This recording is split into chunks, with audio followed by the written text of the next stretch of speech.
ठीक है फिर। Good afternoon everyone. ठीक है, लास्ट क्लास में क्या कर रहे थे हम?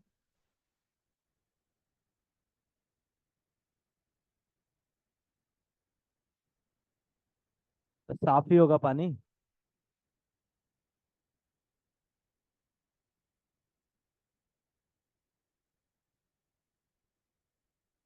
कुछ नहीं होता है। लोग सांप का जूठा पी लेते हैं। सुना है ऐसा मैंने। ठीक है चलो फिर। Good afternoon everyone. ठीक है चलो, हम क्या कर रहे थे लास्ट क्लास में? ठीक है, नदी वगैरह कर रहे थे लास्ट क्लास में। ठीक है, इसके बाद यहाँ क्लास हुई नहीं। ठीक है। आज हम करेंगे हिमनद।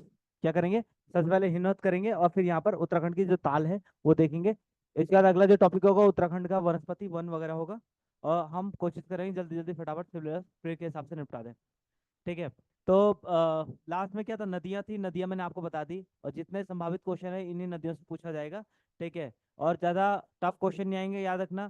ठीक है। जो मतलब इंपॉर्टेंट इंपॉर्टेंट क्वेश्चन है, बेसिक क्वेश्चंस है, उन पे क्या करो आप, ध्यान दो। ज्यादा हाई फाई के चक्कर में नहीं पड़ना। ठीक है, जो आपके हाथ में है उसको पहले पकड़ो। कहाँ? जो हाथ में है पहले उसको पकड़ो, फिर इधर उधर घूमना था बात माना। वही मैंने आपको एक चीज बताई थी ना, पेड़ों वाली कहानी सुनाई थी। कौन सी वृंदावन वाली? चलो वो भूल गया, यहाँ देखो। ठीक है। फल तो लगे हुए हैं पेड़ पे सब। यहाँ मान लो कि ये संतरे का पेड़ है और इसमें आम लगे हुए हैं। क्या लगे हुए हैं? आम लगे हुए हैं। क्या फर्क पड़ रहा है? आजकल सब होता है। ठीक है। तो अब आप कहाँ कौन से फल तोड़ोगे, ऊपर वाले या नीचे वाले? नीचे वाले तोड़ोगे ना, ऊपर वाले क्यों तोड़ोगे? जब ऊपर वाले सब खत्म, नीचे वाले खत्म हो जाएंगे तब। हाइट ही कम है पहले तो। दूसरा सबसे इंपॉर्टेंट है कि ऊपर वाले से तोड़ने से पहले आप नीचे वाले तोड़ोगे। तो इसीलिए कहने का मेरे ये मतलब है कि अगर, ठीक है, कहने का मेरा ये मतलब है कि पहले जो एग्जाम की जिसकी तैयारी कर रहे हो आप, ठीक है, पहले बेसिक क्वेश्चन और लगभग लगभग पूरे एग्जाम में कोई भी एग्जाम हो उनमें से कम लगभग लगभग 50 से 60 क्वेश्चन ऐसे आते हैं जो करने वाले होते हैं। 50 क्वेश्चन तो एटलीस्ट क्या इजी प्रवृत्ति के आते हैं। अगर वहां आपकी गलती हुई या फिर आपने कोई एग्जाम पहले दिया होगा तो आपने सिलेक्शन ना होने के कारण या फिर मेरिट लिस्ट में ना आने का सबसे बड़ा कारण ये होगा कि आपने जो इजी क्वेश्चंस थे उनको आपने गलत कर दिए। ठीक है, क्या किया आपने? इजी क्वेश्चंस थे उनको क्या कर दिया आपने? गलत कर दिया। तो अब जो इजी क्वेश्चन उनको गलत नहीं करना। इजी क्वेश्चन से गलत नहीं करना, बाकी तो हार्ड क्वेश्चन हो तो वो तो सभी गलत करेंगे, आप कौन सा अलग करोगे? ठीक है, समझिए। तो चलो सबसे पहले हिमनद। ठीक है, क्या होता है हिमनद? हिमनद यानी ग्लेशियर। ठीक है, क्या होता है हिमनद? ग्लेशियर क्या होता है?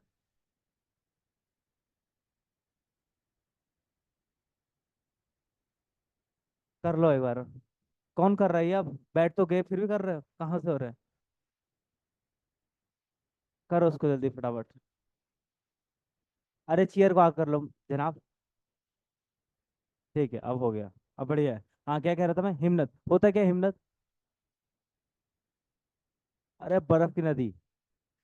नद है ना। नदी है। पहाड़ कहाँ से होंगे? ठीक है, हिमनद का मतलब होता है हिम, यानी किसकी नदी? हिम की नदी। ठीक है, हिमनद यानी हिम की नदी। यानी ऐसी नदी जो कहाँ किसके द्वारा हो रही है? ठीक है, बर्फ की नदी। ठीक है। तो बर्फ के द्वारा जो बहने वाली नदी उसको क्या बोलेंगे? हिमनद बोलेंगे, साफ सिंपल सी भाषा में। ग्लेशियर। ठीक है। अब उत्तराखंड देखो, उत्तराखंड की ग्लेशियर की बात करें, लगभग लगभग पूरे तुम्हें पूरे अगर हिमालय की बात करें तो हिमालय में लगभग 15,000 के आसपास क्या है? 15,000 के आसपास ग्लेशियर है। कितने? 15,000 के आसपास ग्लेशियर है। और 917 920 के आसपास ग्लेशियर कहाँ है? ये 917 20 ग्लेशियर आपके उत्तराखंड में है। ठीक है, 917 20। अब फिर हिलेगा। और कोई है? हाँ। ठीक है, समझिए क्या कह रहा था मैं। टोटल कितने ग्लेशियर है उत्तराखंड में? ठीक है, उत्तराखंड में लगभग 916 और 920 के आसपास क्या ग्लेशियर है। ठीक है, समझिए कुछ प्रमुख ग्लेशियर है, इनमें से 30 प्रमुख ग्लेशियर है। कितने? 30 प्रमुख ग्लेशियर। 30 प्रमुख मतलब 30 बड़े ग्लेशियर है। ठीक है। इन ग्लेशियरों से ये ग्लेशियर मुख्यतः कहाँ पाए जाते हैं? ग्लेशियर लगभग मुख्यतः ये उच्च हिमालय वाले क्षेत्रों में पाए जाते हैं। कहाँ? उच्च हिमालय वाले क्षेत्रों में पाए जाते हैं ग्लेशियर। ठीक है, एक और चीज मेरे को बताओ कि अगर ग्लेशियर का फैलना और ग्लेशियर का संकुचन होता है क्या है? ग्लेशियर का फैलना और ग्लेशियर का संकुचन क्या है? इससे क्या समझते हैं आप? ग्लेशियर के फैलने और संकुचन से मात्रा कम हो रही है? पिघलने लग गए तो मतलब जो स्नो लाइन है वो ऊपर जाएगी या नीचे जाएगी? ऊपर जाएगी, मतलब पिघल रहा है। पक्का कंफर्म है? यहाँ देखो, ये ग्लेशियर है, मान लो ये ग्लेशियर है। पहले स्नो लाइन कहाँ तक था? पहले स्नो लाइन जो था, यहाँ तक स्नो लाइन मतलब हिम रेखा, ठीक है, यहाँ तक था। हिम रेखा, हिम रेखा यानी स्नो लाइन। ठीक है, पहले जो स्नो लाइन यानी हिम रेखा थी कहाँ तक थी? कहाँ तक? पहले यहाँ तक थी। ठीक है, अब वो धीरे धीरे कहाँ चलेगी? ऊपर की तरफ शिफ्ट होगी। ऊपर की तरफ शिफ्ट होगी तो क्यों होगी ऊपर की तरफ शिफ्ट? हाँ, पहले क्या है, तापमान बढ़ गया। तापमान जैसे आजकल तापमान बढ़ रहा है, तो तापमान, एक्चुअली आजकल जो तापमान बढ़ रहा है उसका रीजन क्या है? देहरादून, पूरे उत्तराखंड या उत्तर भारत या दक्षिण एशिया में इससे ज्यादा तापमान कभी नहीं हुआ है। ठीक है, ये कई सालों का रिकॉर्ड तोड़ दिया इसने। क्यों? दिल्ली में लगभग 49 डिग्री के आसपास 50 डिग्री पहुंच गया है। एल नीनो का प्रभाव पूरे जून तक रहेगा। एल नीनो का प्रभाव क्या है? जून तक रहेगा। वो आप ज्योग्राफी पढ़ते रहना, एल नीनो ला नीनो क्या फर्क फर्क पड़ता है। इसके अलावा पेड़ कट गए, पेड़ तो कर रहे बचपन से कट रहे हैं। इसके अलावा क्या रीजन हो सकता है? हैं? देखो, इसका प्रमुख प्रभाव तो है एल नीनो का। दूसरा प्रभाव सबसे इंपॉर्टेंट क्या है? ये जो हीट वेव है। ट्रांसपोर्ट तो हाँ, छोटे मोटर ट्रांस हाँ। ना, ये तो वाइड स्प्रेड में आज का ही नहीं कहेंगे। आज का ही नहीं कहेंगे, मतलब है ये। मैं मना नहीं कर रहा हूँ, ये है, ये मुद्दे हैं। लेकिन जो सबसे प्रमुख मुद्दा है कौन सा? एल नीनो का प्रभाव है। एल नीनो का प्रभाव से तापमान क्या है? वो इंक्रीज हो रहा है निरंतर। ठीक है, समझिए। है?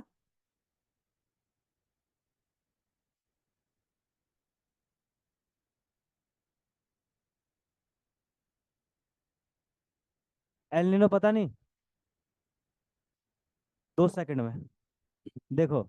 ये क्या है? ये हमारा प्यारा भारत है। और प्यारा भारत होने के बाद ये क्या है? ये आपका हमारा अफ्रीका है, हमारा नहीं, पुराना अफ्रीका है हमारा। ये क्या है? North America. ये क्या है? South America. ठीक है, समझिए। और ये आपका साउथ ईस्ट एशिया, ये कौन सा? ऑस्ट्रेलिया और न्यूजीलैंड है। ये कुछ कुछ मान लो। अब यहाँ पर से एक धारा आ रही, कौन सी? इसको बोलते हैं हमबोल्ट। ठीक है, हमबोल्ट धारा। हमबोल्ट धारा मतलब, हमबोल्ट मतलब ये है चिली। ये यहाँ पर है, ये कौन सा? चिली है और ये पेरू है। इस धारा को बोलते हैं हमबोल्ट करंट, यानी चिली पेरू करंट। कौन सी? चिली पेरू करंट या हमबोल्ट करंट। ये आम वर्षों में ऐसी बहती है। कैसी बहती? आम वर्षों में ऐसी बह रही है ये। लेकिन जब ये आम वर्षों में ऐसी बह रही है तो अचानक से क्या हुआ? अचानक से ये हुआ कि इसको मैं ठीक से बना देता हूँ। और ठीक है, यहाँ पर ये है, तो यहाँ पर क्या होगा? यहाँ पर ये ऑस्ट्रेलिया होगा। क्या होगा? ये ऑस्ट्रेलिया होगा, न्यूजीलैंड होगा। इस तरफ क्या होगा? ठीक है, इस तरफ भारत होगा। ठीक है, समझिए। अब पैसिफिक ओशन है। पैसिफिक ओशन के कौन से तट पर? पूर्वी तट पर या फिर दक्षिण अमेरिका के पश्चिमी तट पर क्या होता है कि ये निरंतर कैसी हमबोल्ट कैसी करंट है? गर्म है ठंडी है? ये कोल्ड है। ठंडी है। कौन सी है? ठंडी है। ठीक है, जब ये ठंडी करंट है तो क्या होता है, साल में यहाँ पर से एक इक्वेटोरियल करंट जा रही है ऊपर से, विषुवत रेखीय करंट। ठीक है, इसकी जो धारा है, ये वाली जो रेखा है वो क्या हो जाती है? ये प्रबल हो जाती है। क्या हो जाती है? ये वाली प्रबल हो जा रही। तो ये वाली कैसे, इक्वेटर में चलने वाली धारा कैसी होगी? गर्म या ठंडी? ये वाली होगी आपकी, ठीक है, गर्म यानी हॉट। ठीक है, तो जब ये हॉट होगी, ये जो ये थी ये क्या होगी? ये प्रबल नहीं होगी, ये थोड़ा सा वीक हो जाएगी। तो यहाँ पर इस क्षेत्र में वर्षा वगैरह, बादल वगैरह बनेंगे, वर्षा वगैरह होने लगेगी, अच्छी खासी वर्षा होगी यहाँ पर। यानी सारी वर्षा कहाँ होगी? इस क्षेत्र में। तो जब यहाँ पर कैसा प्रेशर बनेगा? यहाँ पर हाई प्रेशर बनेगा, लो प्रेशर बनेगा? टेम्परेचर बढ़ गया, टेम्परेचर बढ़ गया, low pressure high pressure? Low pressure. High pressure नहीं भाई, लो प्रेशर। जब तापमान बढ़ता है तो तापमान बढ़ेगा तो एटमॉस्फेयर प्रेशर, एटमॉस्फेरिक प्रेशर, वायुमंडल दाब, वायुमंडल दाब क्या हो जाता है? ये आपका कम हो जाता है। यानी वायुमंडल दाब कम हो जा रहा है, जो ऊपर से बाहर पड़ रहा है वो क्या हो जा रहा है? हल्का हो जा रहा है। जब हल्का हो रहा है तो यहाँ पर जो है, यहाँ गर्त बन रही है। गर्त मतलब खड्डा बन रहा है। और दुनिया में कोई भी चीज क्या है? खाली नहीं रहती। चाहे आप हो या आपका पड़ोसी हो, कभी खाली नहीं रहेगा। खाली नहीं रहेगा मतलब है कि अगर, ठीक है, यहाँ पर से हवाएं कहाँ चलेगी? ऊपर चलेगी। तो जब हवाएं ऊपर जा रही हैं तो आसपास की हवाएं कहाँ आएंगी? ठीक है, आसपास की हवाएं क्या इस तरफ आने लग जाएंगी। ठीक है, तो जब आसपास की हवाएं आ रही हैं तो हिंद महासागर में कुछ हवाएं होंगी, दक्षिण पश्चिम मानसून वाली होगी, ये कहाँ चली जाएगी, ये इस तरफ चल जाएगी। ठीक है, तो दक्षिण पश्चिम मानसून सारे कहाँ चले जाएगा, इस तरफ चल जाएगा। जब इस तरफ चल जाएगा तो फिर अब यहाँ पर क्या डेवलप होगा, इस क्षेत्र में लो प्रेशर और यहाँ पर हाई प्रेशर। तो हाई प्रेशर में क्या वर्षा ठीक आ पाएगी, नहीं आ पाएगी। ठीक है, तो यही एल नीनो है। ठीक है, और एल नीनो प्रत्येक 4 से 5 से 7 साल के बाद एक बार एल नीनो घटना होती है। ठीक है, समझिए। और ये एल नीनो संभवतः, और जब एल नीनो होगा, जब एल नीनो होगा तब तक क्या होगा, भारत के मानसून पर क्या नकारात्मक प्रभाव पड़ेगा। प्रभाव तो पड़ेगा, कैसा नकारात्मक। भारत में उस साल वर्षा नहीं होगी, उस साल वर्षा नहीं होगी, वर्षा ना होने के साथ साथ क्या है, भीषण गर्मी होगी। ठीक है, यहाँ तक समझिए। अब भीषण गर्मी, वर्षा नहीं होगी। ठीक है, वही इसका उल्टा है ला लीना। ला नीना। एल नीनो का मतलब होता है, अब यहाँ पर देखो, यहाँ पर वर्षा बहुत ज्यादा हो रही है। जब वर्षा बहुत ज्यादा हो रही है, लोग क्या करेंगे, नाचेंगे गाएंगे, उत्सव मनाएंगे। और उत्सव मनाएंगे, मछलियां अच्छी पकड़ेंगे लोग। और जब यहाँ पर मछलियां अच्छी पकड़ेंगे तो यहाँ पर इसको बोलते हैं, एल नीनो को बोलते हैं जीसस क्राइस्ट जन्म। यानी एक बच्चे का जो है जन्म हो रहा है, मतलब खुशी खुशी का माहौल। ठीक है, उसी का उल्टा क्या होता है, ला नीना। ला नीना भारत पर कैसे प्रभाव डालता है, सकारात्मक या नकारात्मक, सकारात्मक डालेगा। और सकारात्मक डालेगा तो यानी लो प्रेशर का है, लो प्रेशर इस तरफ लो प्रेशर जनरेट हो जाएगा, तो हवाएं सारी इस तरफ को आने लग जाएंगी। ठीक है, तो वही हिंद महासागर जो आएगा, ईस्टर्न पूर्वी जेट स्ट्रीम, उसको क्या, वो क्या करेगा, इसको पुश करेगा कहाँ, भारत के मानसून के लिए। ठीक है, समझिए। बाकी आप ज्योग्राफी में देखते रहना, यहाँ समझ लो पहले फिर। ठीक है, यहाँ पर क्या बता रहा था मैं आपको, हिमरेखा। ठीक है, अब हिमरेखा है तो हिमरेखा पहले यहाँ थी, अब हिम धीरे धीरे क्या हो रहा है, सिकुड़ रहा है। तो सिकुड़ रहा है तो इसका मतलब टेम्परेचर बढ़ रहा है, टेम्परेचर बढ़ने के कारण ये ऊपर की तरफ जाएगा। ठीक है, और दूसरा, जो दुनिया के 3 पोल होते हैं, कितने पोल है, 3 पोल। पहला पोल नॉर्थ पोल, दूसरा साउथ पोल, और तीसरा हिमालय। ठीक है, हिमालय को क्या है, हिमालय में जो बर्फ जमी उसको क्या है, तीसरे पोल यानी थर्ड पोल के रूप में जाना जाता है। ठीक है, नॉर्थ पोल और साउथ पोल, यानी नॉर्थ पोल और साउथ पोल की अपेक्षा यहाँ पर क्या है, हिम जो है वो जल्दी गल रही है। क्यों गल रही है, यहाँ पर बर्फ जल्दी गल रही है, इसके कारण क्या है? उसकी अपेक्षा तो है, इसके अलावा जनसंख्या ज्यादा है, सबसे मेन कारण क्या है, विश्व के पास है, हाँ। ओजोन, हाँ, और मना थोड़ी करूंगा मैं, और बताओ। ओजोन कुछ भी। ठीक है, देखो यहाँ। ठीक है, ओजोन कैसे होगा, मतलब ओजोन गैस, पॉल्यूशन वाली गैस या ओजोन लेयर वाली gas, O3 pure gas stratosphere वाली या ट्रोपोस्फेयर वाली। ओजोन दो जगह होती है, कहाँ होती है, एक स्ट्रेटोस्फेयर में होती है और कहाँ होती है, एक ट्रोपोस्फेयर में होती है। अरे यार, क्षोभ मंडल और समताप मंडल में होती है। ठीक है, तो कौन सी वाली, क्षोभ मंडल वाली, समताप मंडल वाली? समताप मंडल, समताप मंडल वाली ओजोन बहुत अच्छी है। ठीक है, जो यूज करते हैं, कहाँ यूज कर रहे हो ओजोन, CFC वाली। चलो ठीक है, कोई नहीं, वो तो क्षरण हो रहा है। अब यहाँ यहाँ तक समझिए। देख, सबसे बड़ा कारण क्या है, इसकी हाइट। ग्लेशियर ऐसे हैं, और गुरुत्वाकर्षण के कारण क्या हो रही है, एक ये कारण भी है। ठीक है, समझिए, एक ये कारण भी है, और बाकी वर्षा तो है ही कारण। ठीक है, वर्षा नियमित नहीं हो रही, ठीक से नहीं हो रही।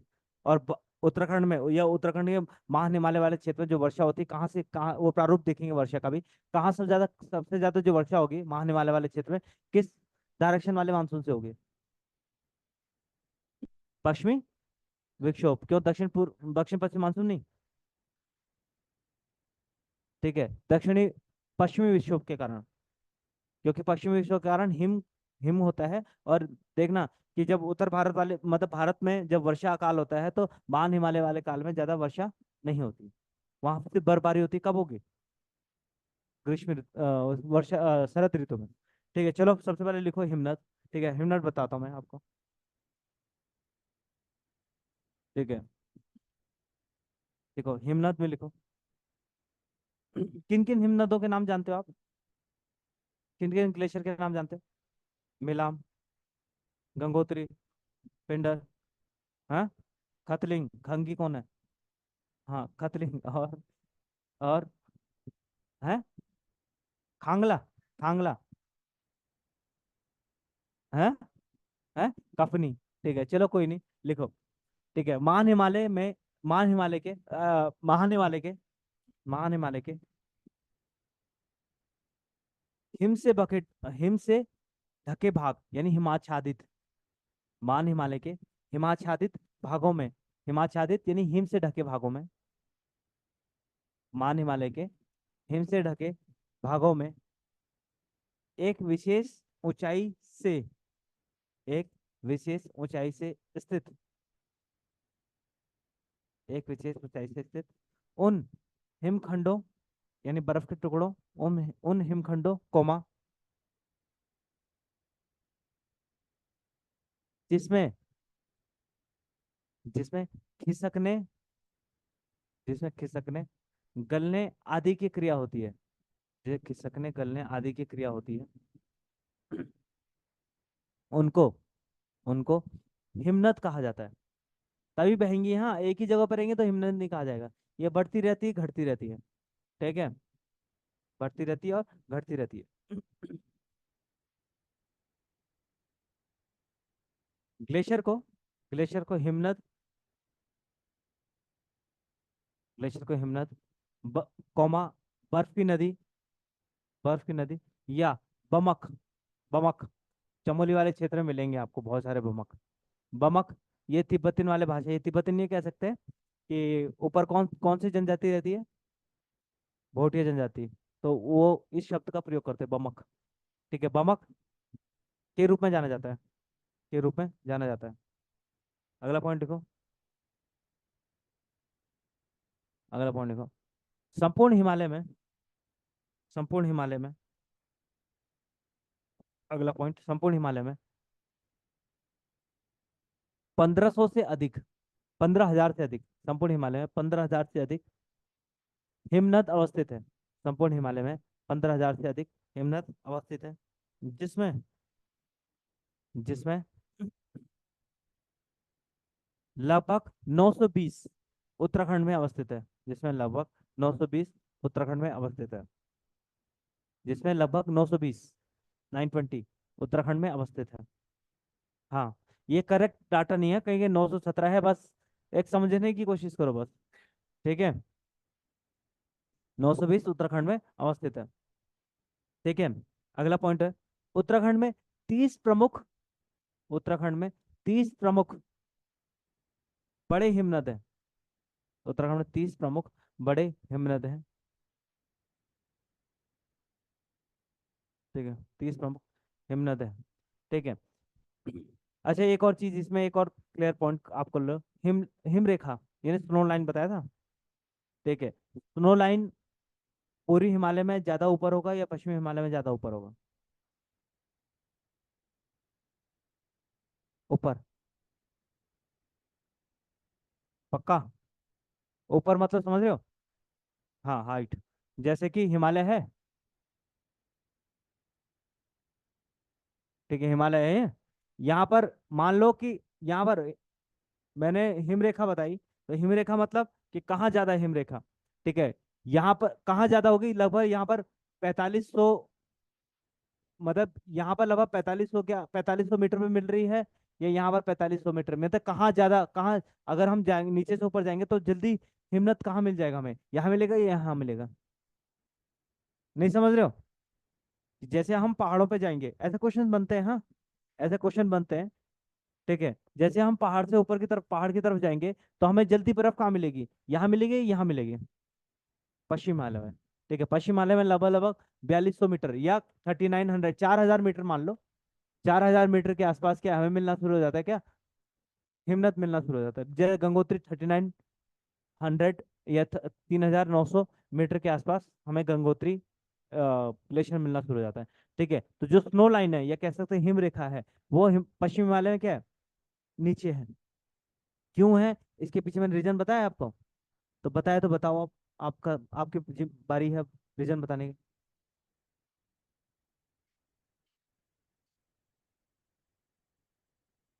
है, चौड़ाई ज्यादा है, इसके अलावा कुछ और? हाँ वो तो हुआ है, इसके अलावा सबसे इंपॉर्टेंट पॉइंट, वर्षा, हाँ ठीक है, इसके अलावा? हाँ गिरती वर्षा है, ठीक है, हाँ वेस्ट, पश्चिमी विक्षोभ, हाँ, इसके अलावा सबसे इंपॉर्टेंट है महाद्वीप्यता। महाद्वीप मतलब कॉन्टिनेंटलिटी, यानी महाद्वीप का प्रभाव। महाद्वीप कहाँ है यहाँ? यहाँ पर महाद्वीप, महाद्वीप पास किसके है? इसके है या इसके है? यानी यहाँ पर आप मात्र 300 400 500 किलोमीटर चले जाओगे दूर, आपको क्या मिल जाएगा? समंदर मिल जाएगा। यहाँ पर 1500 किलोमीटर दूर जाके क्या मिलेगा? समंदर मिलेगा। तो समुद्र से दूरी कम है ना। समंदर में जो तापमान कैसा होगा? औसत तापमान होगा। सम जलवायु जिसे कहा जाता है। तो वही कलकत्ता में वही सम जलवायु, और मुंबई में भी सम जलवायु। ठीक है, तो समझ रहे, सम जलवायु कहाँ है, कहला जाएगा इसको। अगला लिखो। उत्तराखंड के प्रमुख हिमनद इस प्रकार हैं। ठीक है, उत्तराखंड के प्रमुख हिमनद इस प्रकार हैं। पहले कुछ हिमनद, 5 6 हिमनद के बारे में लिखो। उसके बाद हम क्या करेंगे? उसके बाद फिर एक ही जगह सारे हिमनद लिख लेंगे। तो हिमनद इस प्रकार है। तो सबसे पहले कौन सा हिमनद, सबसे बड़ा हिमनद कौन सा है? गंगोत्री। तो लिखो सबसे पहले गंगोत्री हिमनद।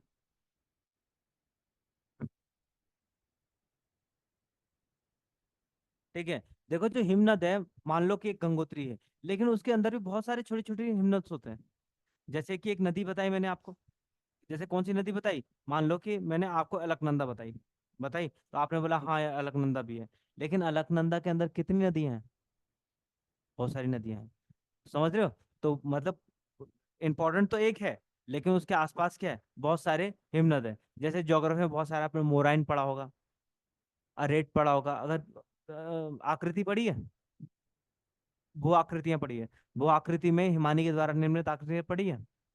चलो पढ़िए, ठीक है, नहीं पढ़ी तो कोई बात नहीं, अच्छा है। ठीक है, समझिए।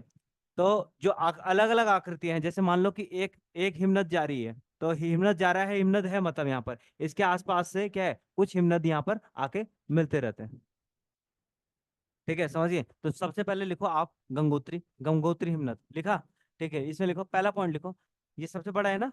ठीक है, यह उत्तराखंड का सबसे बड़ा हिमनद है। यह उत्तराखंड का, फटाफट लिखो हाँ, यह उत्तराखंड का सबसे बड़ा हिमनद है। यह उत्तराखंड का सबसे बड़ा हिमनद है। ठीक है, कौन से डिस्ट्रिक्ट में? ठीक है, हिमनद, हिमनद है। अगला पॉइंट, उत्तरकाशी डिस्ट्रिक्ट में स्थित, उत्तरकाशी जिले में स्थित, उत्तरकाशी जिले में स्थित है।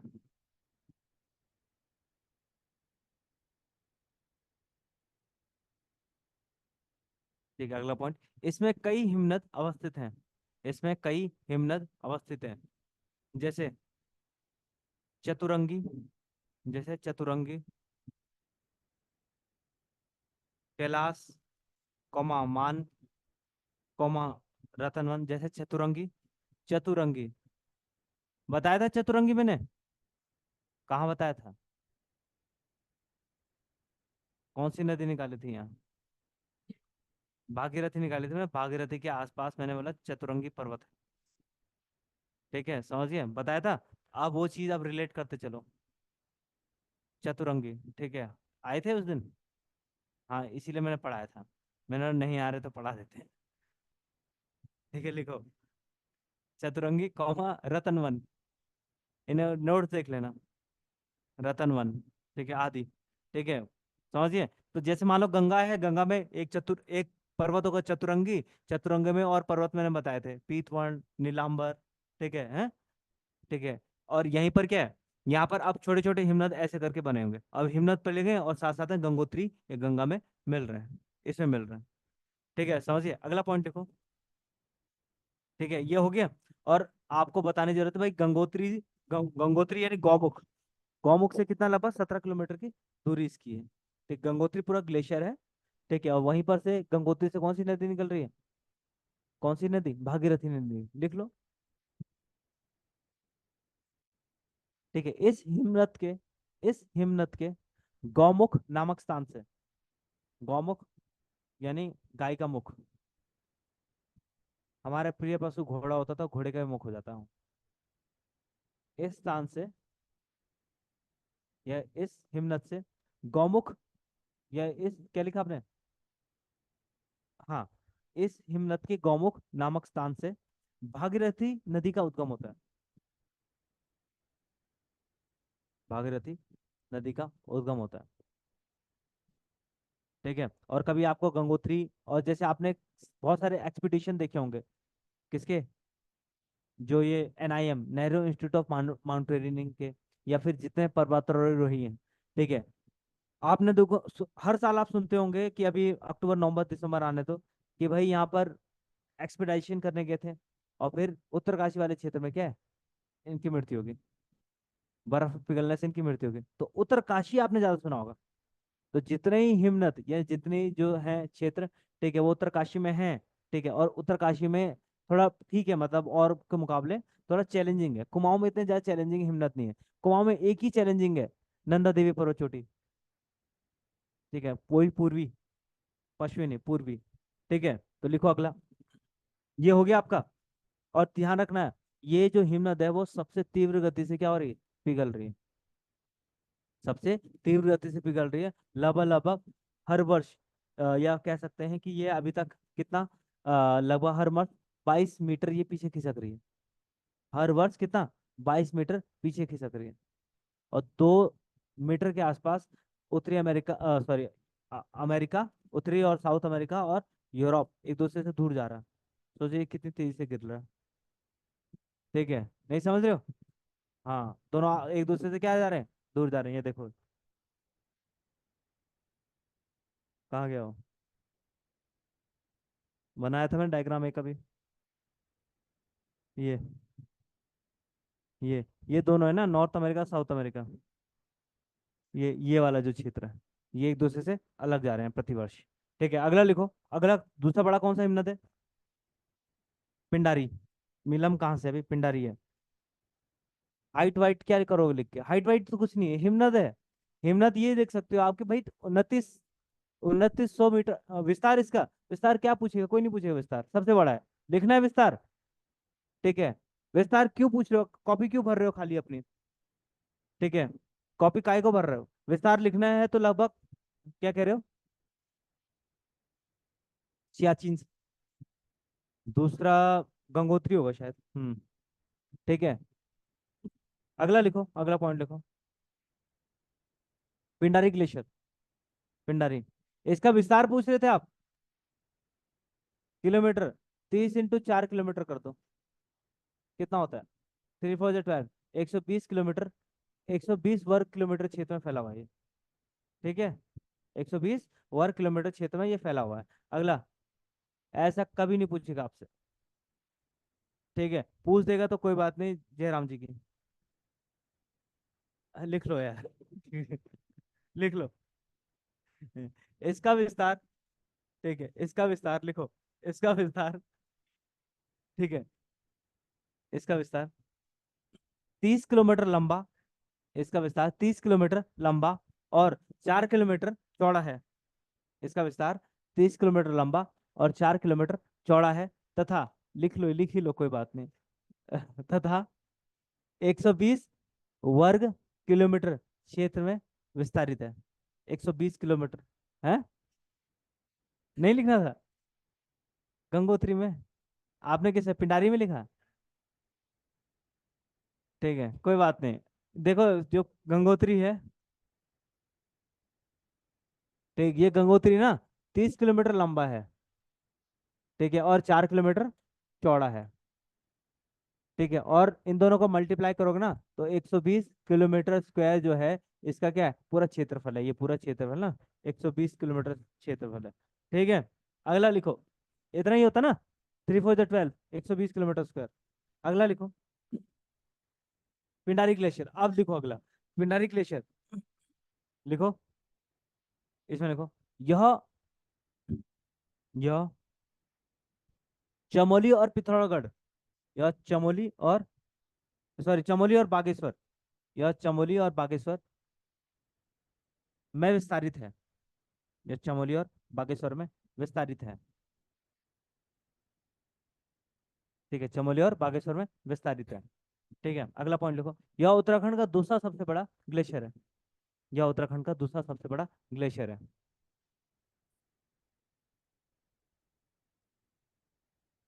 ठीक है, अगला पॉइंट है, यह यह त्रिशूल पर्वत के दक्षिण में स्थित है। अगला, यह त्रिशूल पर्वत के दक्षिण में तथा तथा तथा नंदा देवी और नंदकोट, नंदा देवी और नंदकोट शिखरों के मध्य स्थित है। नंदा देवी और नंदकोट शिखरों के मध्य स्थित है।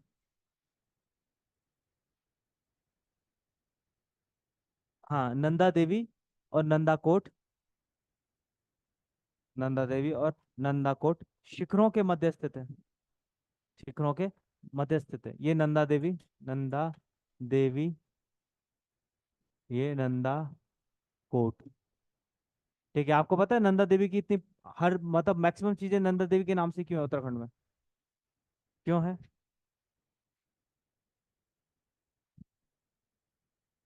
दे- है कुल देवी, या ये कह सकते हैं कि उत्तराखंड में, या उत्तराखंड की जो है, ये कौन थी नंदा देवी वैसे?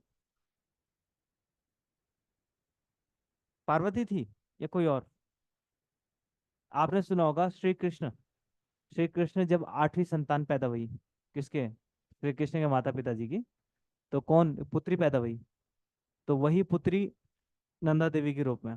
और नंदा देवी का ये मायका कहा जाता है। ससुराल कहाँ है इनका? अरे जंगली से शादी की थी इनने, जंगली से। हाँ, शिव जी से, यानी ट्राइबल से। ऐसे ही तो कहते हैं भाई, ट्राइबल से यानी ट्राइब वाले, यानी जो आदमी क्या जंगलों में रहता है। ठीक है, यानी ट्राइब वाले आदमी से, जनजाति वाले आदमी से शादी की देना।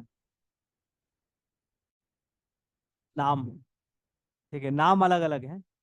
ठीक है, शिव जी की शादी तो सती से भी हुई थी। ठीक है।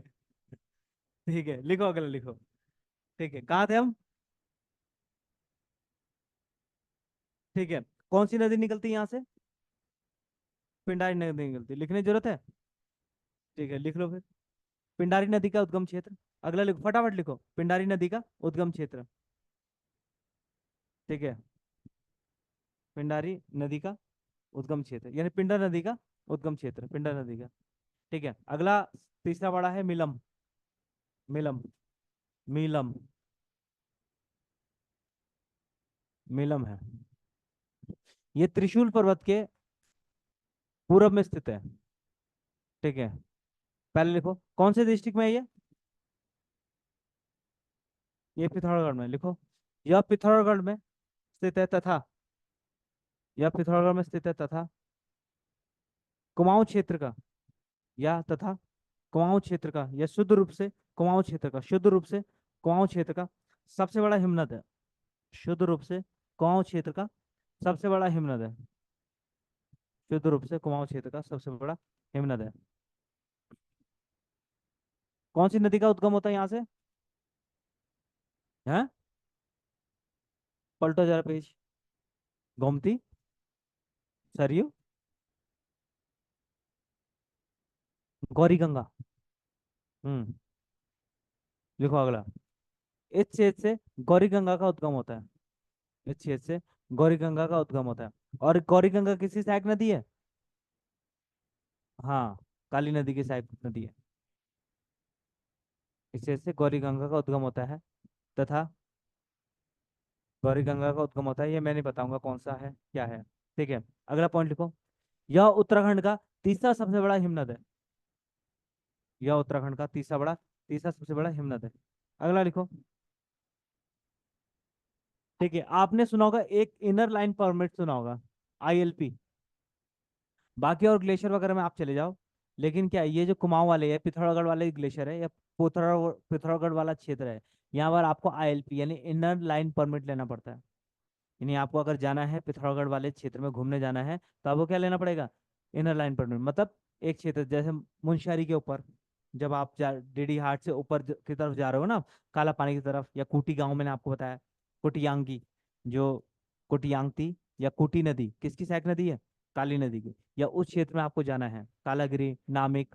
ठीक है, ये सब क्षेत्रों में अगर जाना है, तो ये सब क्षेत्र में आपको इनर लाइन परमिट लेना पड़ता है, यानी सरकार से पूछ के जाना पड़ता है। ठीक है, क्या भरोसा आपका? दब गए? हाँ हाँ, सरकार की मर्जी। मतलब कि ये, अब एक तो ये है कि ये जैव विविधता वाले दृष्टि से क्या है, बहुत ज्यादा संरक्षित क्षेत्र है। दूसरा ये इंटरनेशनल बॉर्डर वाले क्षेत्र में पड़ता है ना, इस कारण से। ठीक है। हाँ, यहाँ पर बहुत ज्यादा मृत्यु होती है इस क्षेत्रों में। ठीक है, लैंडस्लाइड या फिर हिम का पिघलना वगैरह बहुत सारी समस्या होती है। तो इसके कारण क्या है, सरकार इनर लाइन परमिट, जैसे इनर लाइन परमिट आपने सुना होगा नॉर्थ ईस्ट वाले क्षेत्र में, सुना है? तो नॉर्थ ईस्ट वाले क्षेत्र में अगर आप उस क्षेत्र के हो तो ठीक, नहीं अगर बाहर के हो तो आपसे, आपको सरकार से पूछना पड़ेगा आपको कि हाँ भाई जाए नहीं जाए। अपने देश में पूछना पड़ रहा है कि जाने नहीं जाए। जैसे चक्राता वाला क्षेत्र है एक, ठीक है, जहाँ पर कौन क्या है, एक एक वो है, क्या बोलते हैं उसको, स्पेशल फोर्सेस का क्या हेडक्वार्टर है। ठीक है, तो उस क्षेत्र में, चक्राता वाले क्षेत्र में भी आपको परमिशन लेके जाना पड़ता है, ऐसे ही नहीं जाते हैं। ठीक है, अगला लिखो। सतोपंथ। सतोपंथ व भागीरथी हिमनद। सतोपंथ व भागीरथी हिमनद। सतोपंथ, पता है ना सतोपंथ कहाँ है? और भागीरथी? भागीरथी हिमनद दोनों एक ही है। ठीक है, सतोपंथ व भागीरथी हिमनद। ठीक है, दोनों एक ही है। ऐसा मत सोचना भागीरथी कहाँ से निकलती है, उत्तरकाशी से निकलती, तो वहां पर उत्तरकाशी में हो गया। ठीक है, यहाँ देखो, ये है चमोली। ठीक है, तो यहां से निकल रही कौन सी नदी निकल रही थी? ठीक है, एक, ये कौन सी नदी निकल रही थी? विष्णु घाट। ठीक है, विष्णु घाट निकल रही थी अलक अलकापुरी वाले क्षेत्र से, अलकनंदा के नाम से निकल रही थी। ठीक है, विष्णु गंगा। तो यहीं पर कौन सा आपका ये वाला हिमनद है, कौन सा? सतोपंथ हिमनद। ठीक है, और इसी क्षेत्र से आपकी सरस्वती भी निकल रही थी। ठीक है, और यहीं पर आपका कौन सा है? भागीरथी, या कह सकते हैं गंगोत्री हिमनद है। ठीक है, इससे पहले कौन सा हिमनद बताया था मैंने? मिलम। मिलम इस तरफ है, ये मिलम हिमनद इस तरफ है। ठीक है, एक कौन सा बताया था? पिंडारी। पिंडारी इस तरफ है, पिंडारी यहाँ है, पिंडारी है। पिंडारी के नीचे यहाँ पर आपका सुंदर डूंगा, अभी आके बताऊंगा। ठीक है, यहीं पर आपका कफनी भी है। ठीक है, यहाँ पर आपका मिलम हो गया, मिलम के नीचे यहाँ पर आपका नामिक, और यहाँ पर पोंटिक, पोंटिंग आगे पढ़ाऊंगा मैं। ठीक है, समझिए। तो लिख लो फिलहाल। बंदरपूछ कहाँ है? बंदरपूछ भी ये आपका इसी तरफ है, बंदरपूछ भी, यानी यमुनोत्री ये कह सकते हैं। ये गंगोत्री है ना, उत्तरकाशी है ना, हाँ उत्तरकाशी है। ये गंगोत्री आ रहा है, और इस तरफ क्या आपका? ठीक है, यहाँ पर बंदरपूछ है, ये बंदरपूछ वाला क्षेत्र है, ये कौन सा? गंगोत्री, बंदरपूछ। ठीक है, और एक और आगे पढ़ाऊंगा रुद्रप्रयाग में, चौराबाड़ी। चौराबाड़ी इस तरफ है, और चौराबाड़ी के एकदम पश्चिम वाले क्षेत्र में यहाँ पर आपका खतलिंग ग्लेशियर है। ठीक है, कौन सा? खतलिंग है। ठीक है, बस फिलहाल लिखो। कहाँ तक लिखा आपने? चल, लिखो। यह चमोली में स्थित है। यह चमोली में स्थित है। यह चमोली में स्थित है। ठीक है, इस हिमनद के आसपास, इस हिमनद के आसपास बद्री धाम, बद्री, बद्री धाम, बद्री धाम मतलब बद्रीनाथ। इस नदी के आसपास, यह हिमनद के आसपास बद्री बद्रीनाथ, कौमा नीलकंठ पर्वत, कौमा नीलकंठ पर्वत आदि स्थित है, आदि स्थित है।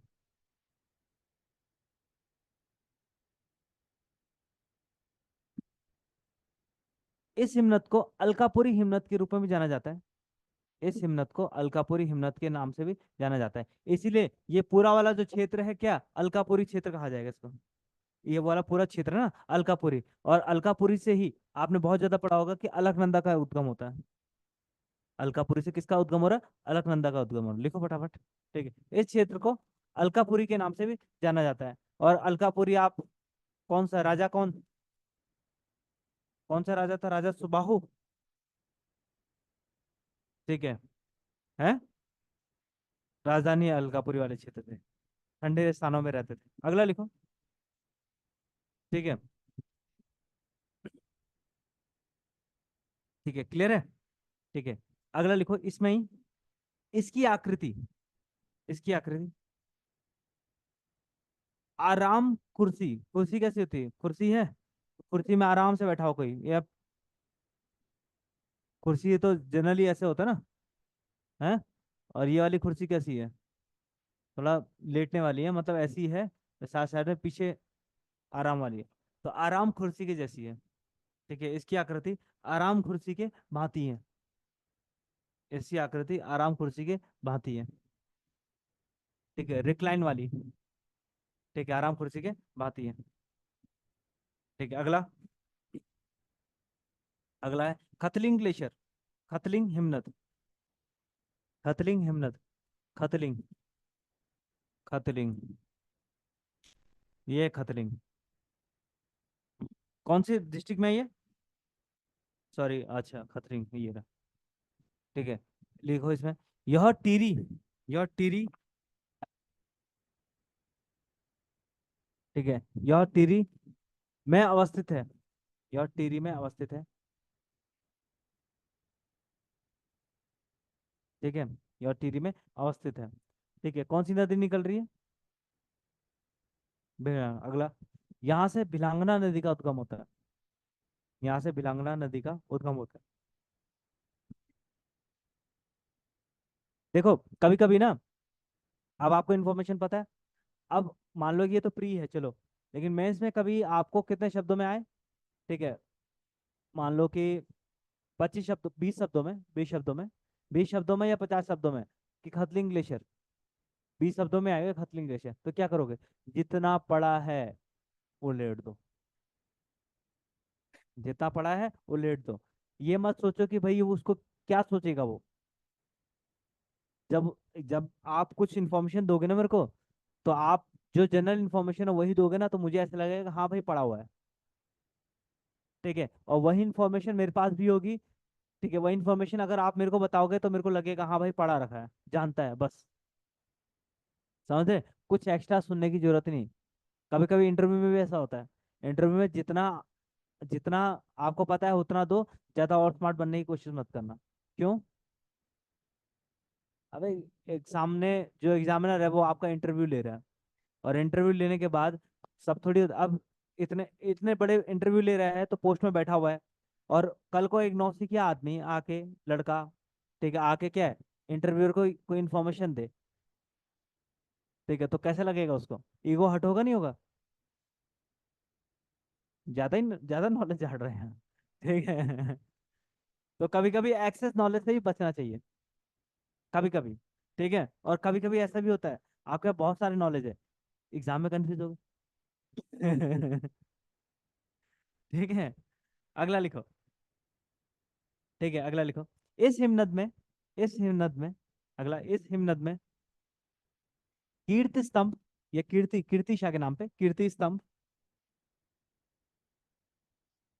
जोगिंग स्तंभ, जोगिंग स्तंभ, जोगिंग, कीर्ति स्तंभ, जोगिंग, जोगिंग,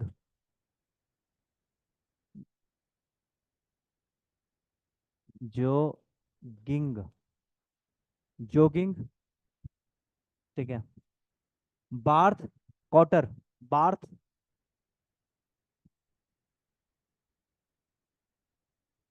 आदि स्थित है, क्षेत्र है। हिमनद, या कह सकते हैं पर्वत वाले, पर्वत पर्वत है इसमें। ठीक है, ऐसे ही पूछा जाता है, पर्वत वाले क्षेत्र है, या चोटियां कह सकते हैं इसको। पर्वत है, पर्वत की चोटियां हैं। आदि चोटियां स्थित है। आदि चोटियां स्थित है, चोटी है ये बेसिकली। Birth quarter, jogging. और खतलिंग जो है ना, वो शिव के लिंग के आकार का है। खतलिंग जो है वो किसके? शिव के लिंग के आकार का है। और ऐसा माना जाता है ये प्राकृतिक रूप से सबसे बड़ा लिंग है शिव जी का। ठीक है, लिंग की आकृति के। लिखो, इसमें लिखो। ठीक है, खतलिंग ग्लेशियर को विश्व के सबसे बड़ा, खतलिंग ग्लेशियर को विश्व के सबसे बड़े, खतलिंग ग्लेशियर को विश्व के सबसे बड़े प्राकृतिक शिवलिंग, प्राकृतिक शिवलिंग के रूप में जाना जाता है। प्राकृतिक शिवलिंग के रूप में जाना जाता है।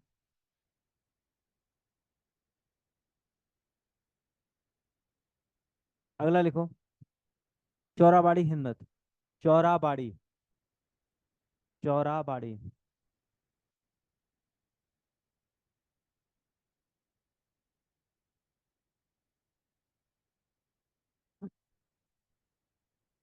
अगले 15-20 दिन के आसपास नदी नालों गाड़ों में मत जाना, हाँ। क्योंकि टेम्परेचर जिस हिसाब से बढ़ रहा है टेम्परेचर बढ़ रहा है, और टेम्परेचर लगभग 12 तारीख पे 41-42 डिग्री सेंटीग्रेड छुएगा। और टेम्परेचर जैसे बढ़ रहा है उस हिसाब से उससे लो प्रेशर बहुत तीव्र गति से बढ़ रहा है। और लो प्रेशर बढ़ेगा तो दक्षिण पश्चिम मानसून जो आएगा ना, बहुत तीव्र गति से आएगा। ठीक है, समझिए। बाकी समझदार आप हो। ठीक है। अगला है, अगला लिखो। सहस्त्रधारा भी अब मत जाना, चले जाना 2-4 दिन में, लेकिन उसके बाद मत जाना। और उसके बाद फिर बरसात शुरू हो जाएगी तो फिर हरिद्वार मिलेंगे आपको जाल फेंकते हुए। ठीक है, अगला लिखो। मैं जाल फेंकूंगा, घबराओ मत। आप कहाँ से फेंकोगे? आपको, आप तो फंसोगे उसमें, जाल में। ठीक है, लिखो अगला। कौन सा क्या लिखा आपने? चौराबाड़ी लिखो। ठीक है, लिखो। यह केदारनाथ से लगभग यह केदारनाथ से लगभग 3 किलोमीटर की दूरी पर स्थित है। यह केदारनाथ से लगभग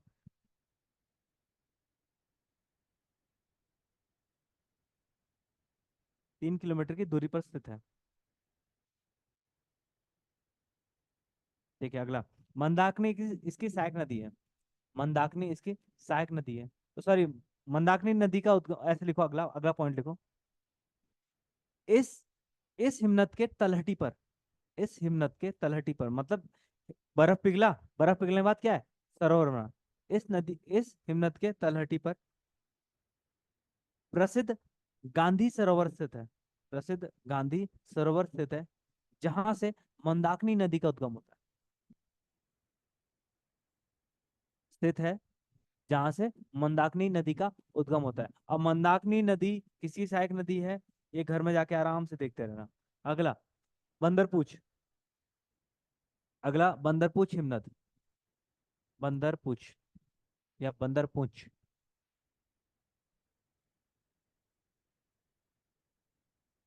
बंदरपूछ हिमनद।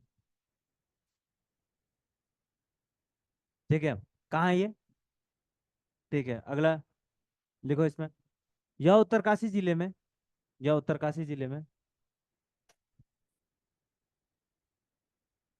ठीक, यह उत्तरकाशी जिले में बंदरपूछ पर्वत के, यह उत्तरकाशी जिले में बंदरपूछ पर्वत के उत्तरी ढाल में, बंदरपूछ पर्वत के उत्तरी ढाल, उत्तरी ढाल पर स्थित है। ठीक है, अगला लिखो। अगला अगला लिखो। ठीक है, राज्य के अन्य ग्लेशियर, राज्य के अन्य ग्लेशियर। तो सबसे पहले लिखो, सबसे पहले कौन से डिस्ट्रिक्ट पे लिखोगे? आपका फेवरेट डिस्ट्रिक्ट रुद्रप्रयाग। तो लिख लो, पहला फेवरेट डिस्ट्रिक्ट लिखो रुद्रप्रयाग। रुद्रप्रयाग में लिखने की जरूरत नहीं है, दो ही याद रखने हैं, चौराबाड़ी, दूसरा केदारनाथ। फालतू कॉपी मत भरो रुद्र, ठीक है, लिखो उत्तरकाशी। उत्तरकाशी सबसे पहले लिखो, उत्तरकाशी। ठीक है। ठीक है, अगला पहले इसमें लिखो Yamunotri glacier. Yamunotri glacier, Yamunotri glacier, Yamunotri glacier. और दूसरा लिखो डोरी यानी ग्लेशियर। डोरी यानी, डोरी यानी, डोरियानी।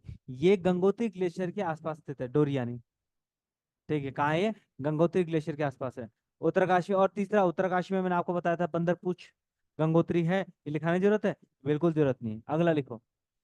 यस, अगला, अगला थोड़ा जगह छोड़ दो, बाकी अपने घर में जोड़ते रहना। थोड़ा सा जगह छोड़ दो, 2-3 लाइन, बाकी अपने घर में जोड़ते रहना। गंगोत्री, यमुनोत्री, बंदरपूछ वगैरह घर पे जोड़ते रहना आराम से। ठीक है, अगला लिखो। अगला डिस्ट्रिक्ट कौन सा है? उसका चमोली। चमोली लिखो, चमोली। ठीक है, चमोली में कौन कौन से थे? ठीक है, लिखो बद्रीनाथ ग्लेशियर।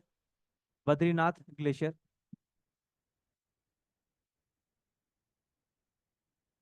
बद्रीनाथ ग्लेशियर। अगला, हिपरा बमक। बताया था ना, बमक किसे कहते हैं? हिपरा, हिपराबमक और दूनागिरी।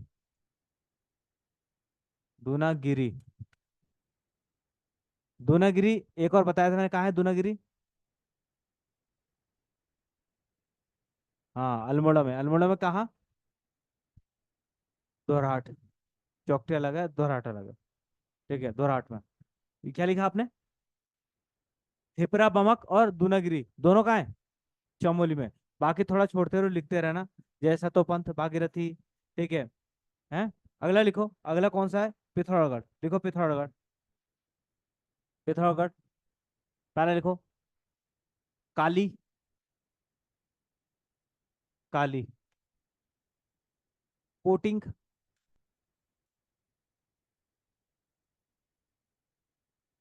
ठीक है। पोटिंग। बोटिंग नहीं, पोटिंग। पहला काली लिखा आपने? पोटिंग। ठीक है। काली। पोटिंग। नामिक। नामिक।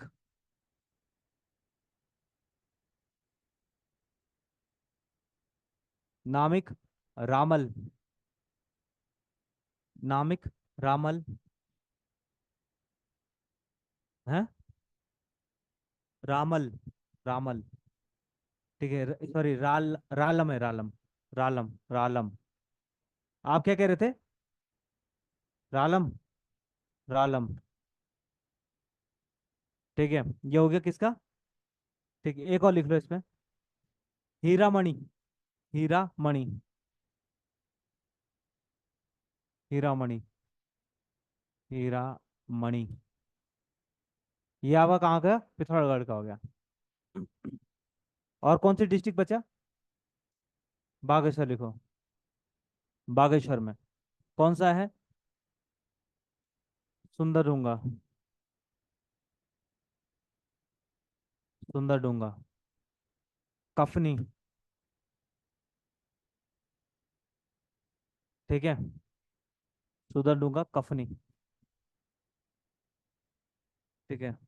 और एक और लिख लो। सुखराम। ठीक है, सुखराम। ठीक है। सुखराम।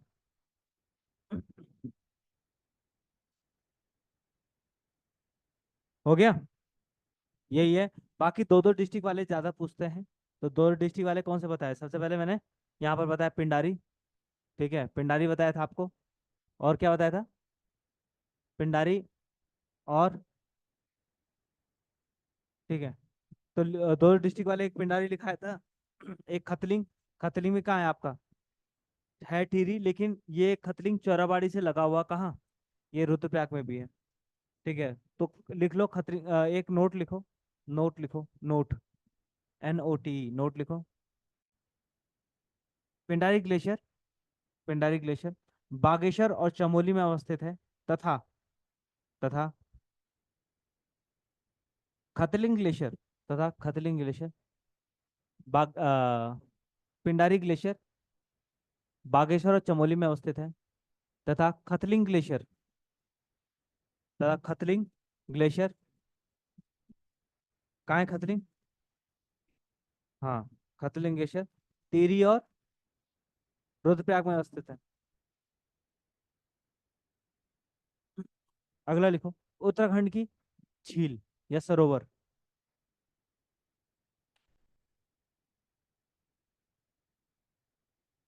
क्या होता है सरोवर?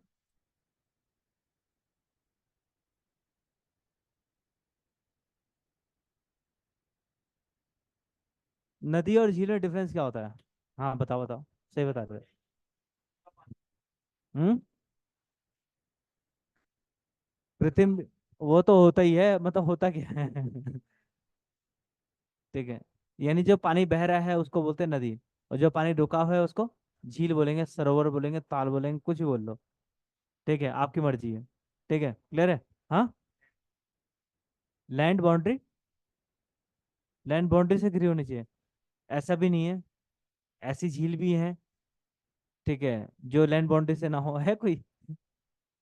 ठीक है, लेगून भी लैंड बाउंड्री से बेसिकली, मतलब मान के चलो।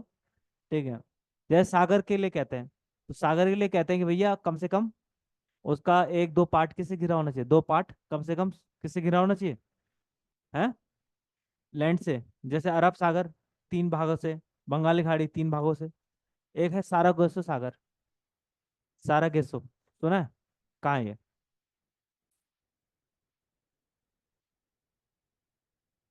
उत्तरी अमेरिका पूर्वी तरफ है, बोले तो कैरिबियन द्वीप के पास। ठीक है, उसी के ऊपर है, थोड़ा उससे और पूर्व में जाओ। पूर्व में जब जाओगे तो अफ्रीका के पूर्वी तट पे, अफ्रीका जो अफ्रीका कॉन्टिनेंट है उसके पश्चिमी तट पर है, पश्चिमी और यूरोप वाले क्षेत्र में। ठीक है, तीन चार स्ट्रीम बन के, यानी जैसे गल्फ स्ट्रीम आ रही है, इक्वेटोरियल स्ट्रीम आ रही है, ठीक है, एंटिलीज जलधारा आ रही है, तो इनसे मिलके क्या है, एक सार्गोस्सा सागर बन रहा है। ठीक है, वैसे सागर के अंदर ही सागर है। ठीक है, लिखो आप सरोवर। सरोवर होता क्या है, या उत्तराखंड की बात करें तो उत्तराखंड में सरोवर कैसे मिलेंगे, कैसे सरोवर होंगे यहाँ पर? क्या आदमी ने खोद के बनाए हैं या फिर प्राकृतिक रूप से सरोवर है? हैं, दोनों है। प्राकृतिक बताओ, एक आध एग्जाम्पल प्राकृतिक का बताओ। हैं, गांधी सागर यानी चौराबाड़ी ताल, हाँ, और रूपकुंड, ये कैसे है, प्राकृतिक या प्राकृतिक है? ठीक है, और मानव निर्मित? हाँ,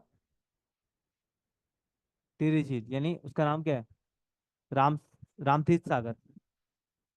ठीक है, सुमन, सुमन सागर नहीं, रामतीर्थ सागर है।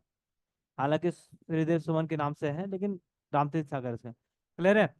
तो अब ये तो हो गया, आपने बता दिया कृत्रिम और ये।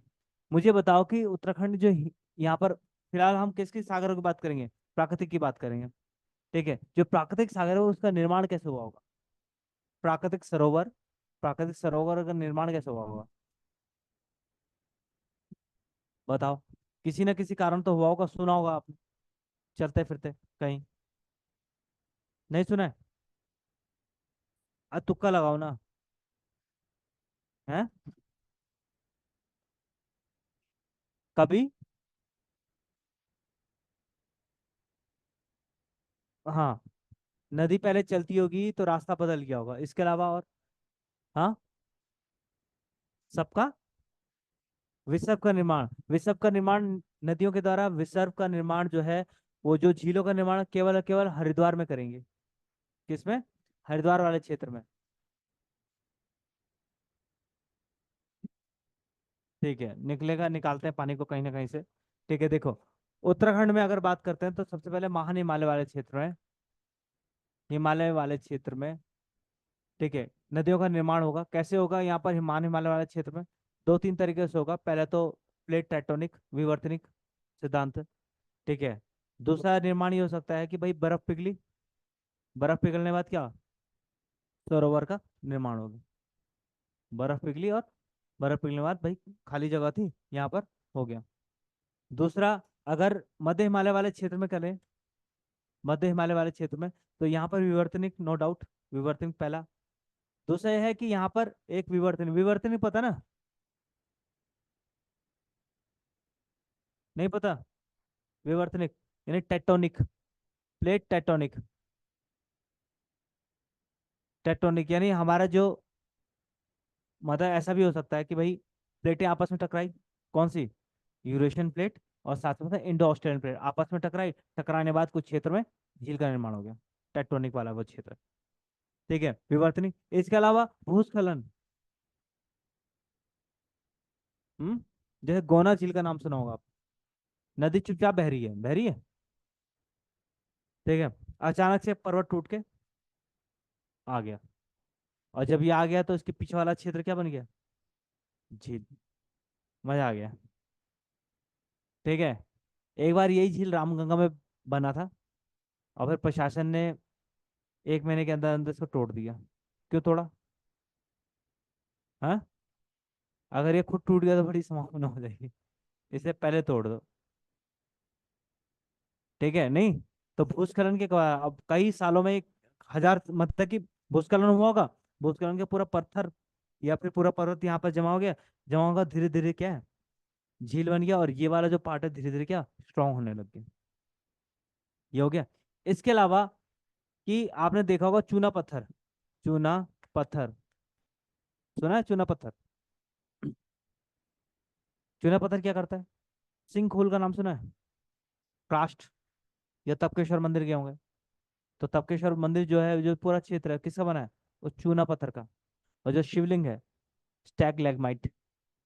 ठीक है, यानी स्टैगलैगमाइट मतलब कि जब चूना, चूना ऊपर से टपक रहा है ना, टपक रहा टपक रहा टपक रहा, तो टपकते टपकते क्या है, कहाँ टपकेगा? मान लो इस क्षेत्र में टपका, इस क्षेत्र में टपका, तो जब इस क्षेत्र में टपका तो यहाँ पर क्या है, एक के ऊपर टपका, तो धीरे धीरे धीरे धीरे यहाँ पर जो चूना है, चूना भी तो आएगा, तो धीरे धीरे चूने का एक स्तंभ खड़ा हो जाएगा। और स्तंभ जब खड़ा होगा तो उसी स्तंभ को कुछ कुछ लोग, या फिर हम शिवलिंग के रूप में उसको पूछ सकते हैं। ठीक है, और फिर कभी कभी होगा कि नीचे से भी आ रहा है, ऊपर से भी आ रहा है, तो धीरे धीरे ये जो स्तंभ दोनों जुड़ जाएंगे, तो इसको बोलेंगे, अब स्तंभ बोलेंगे इसको। ठीक है, समझिए। तो क्रास्ट वाले, अब जैसे मान लो चूना पत्थर है, चूना पत्थर वाले क्षेत्र में हुआ, तो जैसे मान लो ये क्षेत्र था, यहाँ पर चूने की चट्टान थी। अब जैसे ही पानी गिरा, तो पानी मिलने से चूना क्या हो जाता है? फ्यूज हो जाता है, डिफ्यूज हो जाता है। होता नहीं होता? नहीं देखा है? आप पहाड़ों में जब जाते होंगे, ठीक है, वो तो देखा, मतलब कि जैसे मान लो कि आपने घर में चूना लाए, और चूना पे क्या है, पानी डाला, तो वो फ्यूज हो जाता है। दूसरा, कि चूने के उत्तराखंड में इतने ज्यादा भूस्खलन होते हैं। ठीक है, भूस्खलन मैक्सिमम किस क्षेत्र में होते हैं? मैक्सिमम उस क्षेत्र में जो है चूना वाले पठार है, चूनाने पहाड़ है। ठीक है, जैसे पहाड़ है और यहाँ पर क्या है, पानी चला गया किसके अंदर? पानी चूने के पहाड़ के अंदर चला गया, और जब पानी चूने के पठार के अंदर चला गया, या किसी क्षेत्र के अंदर चला गया, तो चूना क्या है, नीचे से गल जाता है। और जो वाला जो संरचना है वो कहाँ दब जाएगी? नीचे दब जाएगी, यानी गड्ढा हो जाएगा। और जब उस क्षेत्र में गड्ढा हो जाएगा, तो अब यहाँ पर पानी भरेगा, और पानी भरेगा तो फिर बोटिंग करने जाओगे आप, घूमने जाओगे, फिरने जाओगे। समझिए ना, क्लियर है? तो ये है, ये तीन चार है। दूसरा एक और बताया था मैंने, विसर्प। विसर्प, ठीक है, विसर्प। विसर्प मतलब सांप। ठीक है, सांप के जैसा। जैसे नदी बह रही है, कैसे बह रही है? ये नदी ऐसे ऐसे बह रही है, और ये केवल और केवल किस क्षेत्र में? ये मैदानी वाले क्षेत्र में होता है। ये विसर्प वाला है, और भारत में, या भारत में एकमात्र नदी हिमालय नदी है, जो हिमालय वाले क्षेत्र में विसर्प का निर्माण करती है। बताओ जरा, कौन सा? कोसी? नहीं।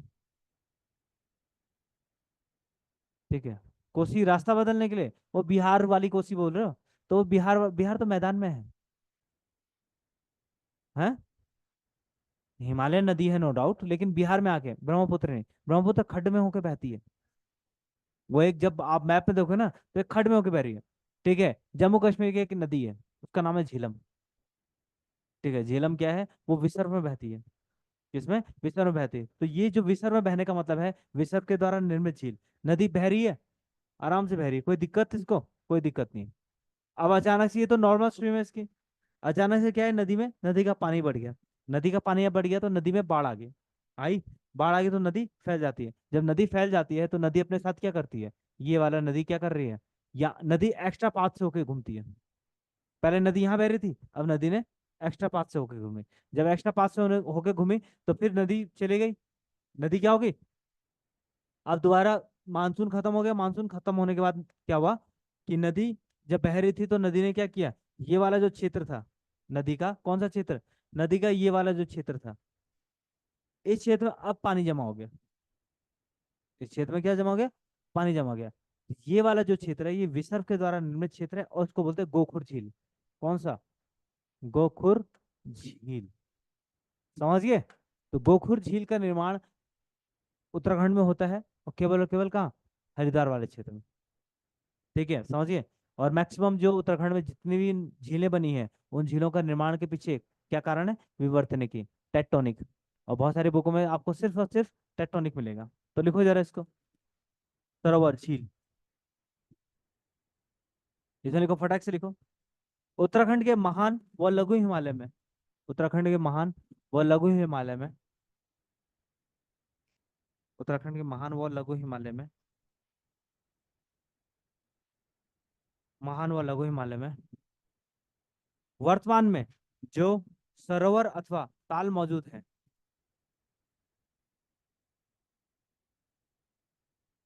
ताल मौजूद है,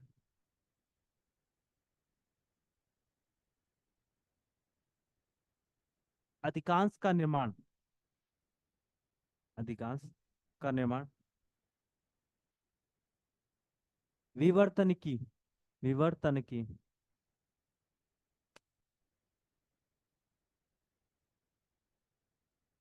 विवर्तनिक प्रक्रिया के द्वारा हो रहा है, प्रक्रिया के द्वारा हुआ है।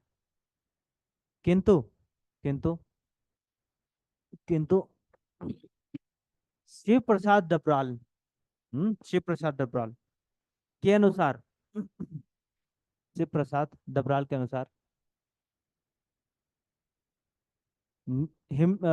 तालों का निर्माण,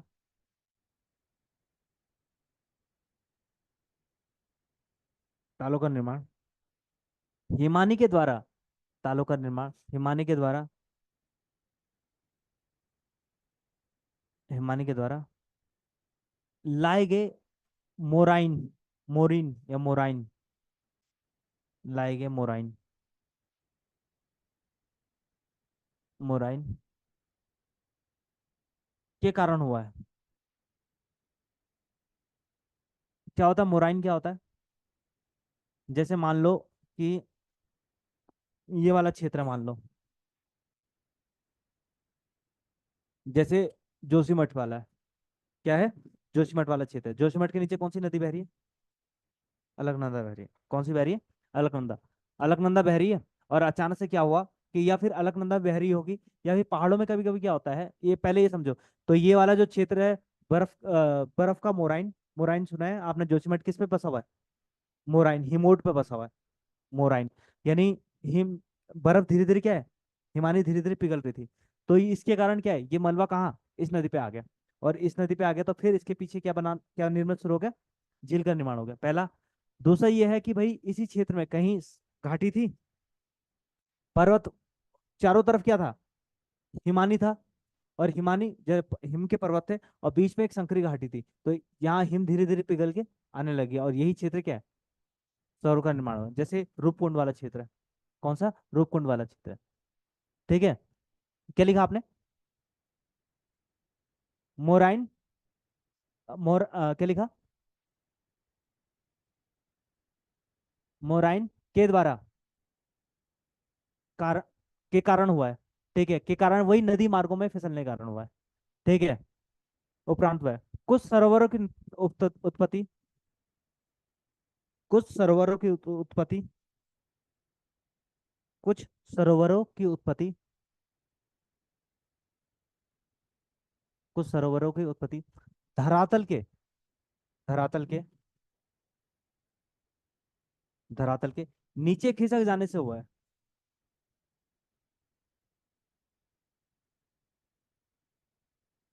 धरातल के नीचे खिसक जाने से हुआ है। ठीक है, समझिए। अगला, ठीक है, अगला एक और पॉइंट लिखो, अगला पॉइंट लिखो। कभी कभार, कभी कभार, कभी कभार,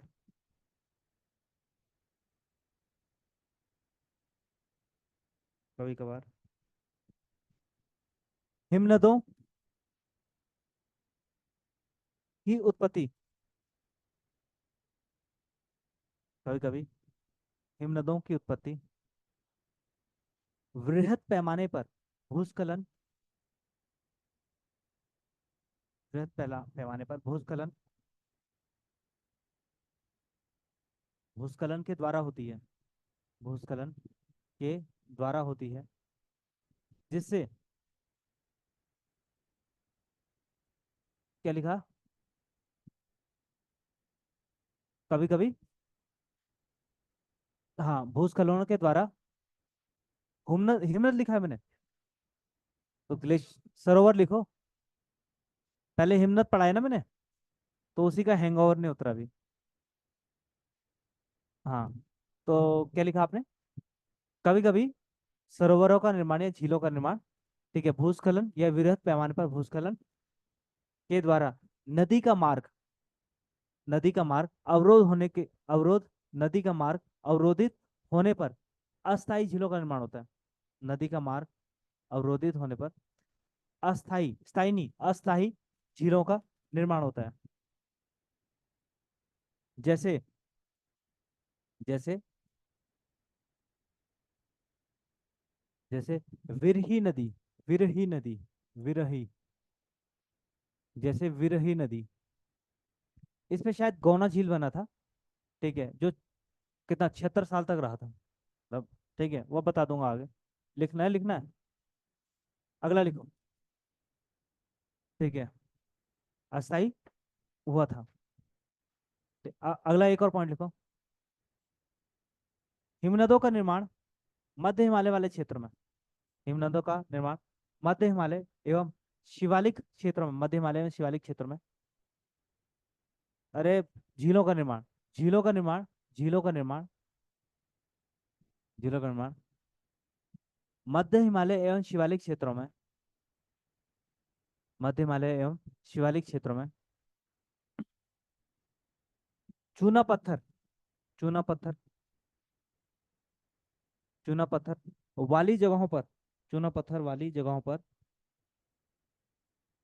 चूना पत्थर वाली जगहों पर, शिवालिक क्षेत्रों में, चूना पत्थर वाली जगहों पर, चूना पत्थर वाली जगहों पर जब पदार्थ जल में घुल जाते हैं, जब पदार्थ, पदार्थ, जब पदार्थ यानी मैटर या मटेरियल, जब पदार्थ जल में घुल जाते हैं, जल में घुल जाते हैं,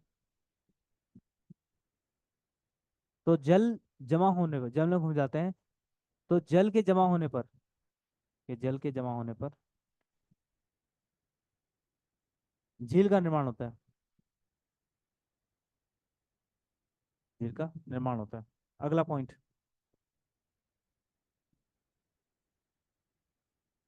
अगला पॉइंट, नदी विसर्पों के द्वारा, नदी विसर्पों के द्वारा, नदी विसर्पों के द्वारा हिमनदों का निर्माण, नदी सॉरी झीलों का निर्माण, अब कल आएगा, कल झील आएगा, ठीक है, आज रुक जाओ।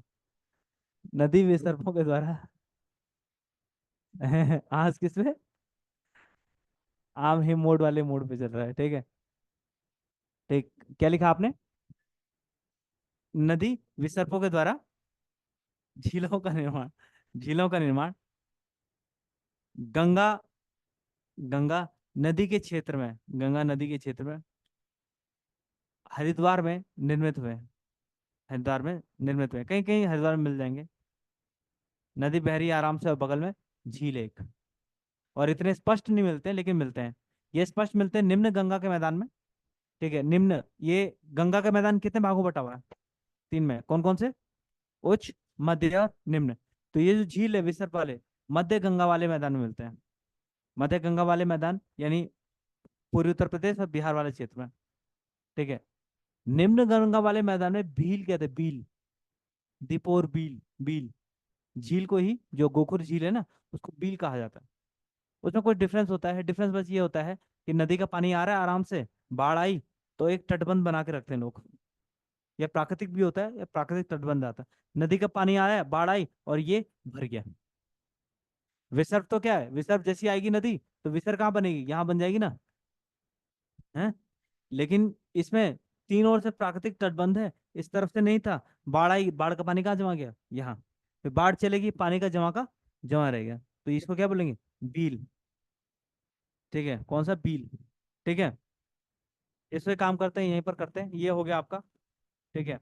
कल अगला हेडिंग लिखो। हाँ, हेडिंग लिखो जरा, यहाँ पे लिखो पहला, गढ़वाल के प्रमुख झील, ये गढ़वाल के पहले कुमाऊं के, बताओ, गढ़वाल के, हाँ, देखो, गढ़वाल के प्रमुख झील, गढ़वाल के प्रमुख झील, इसको हम क्या करेंगे, प्रमुख झीलों को कल करेंगे। कल कहीं से पढ़ के आना, जहाँ से आपका मन करे वहां से पढ़ के आना थोड़ा, ठीक है, फिर हम उसको क्या करेंगे, थोड़ा गति से इसको खत्म कर देंगे, ठीक है। ठीक है फिर, थैंक यू वेरी मच आप सभी का।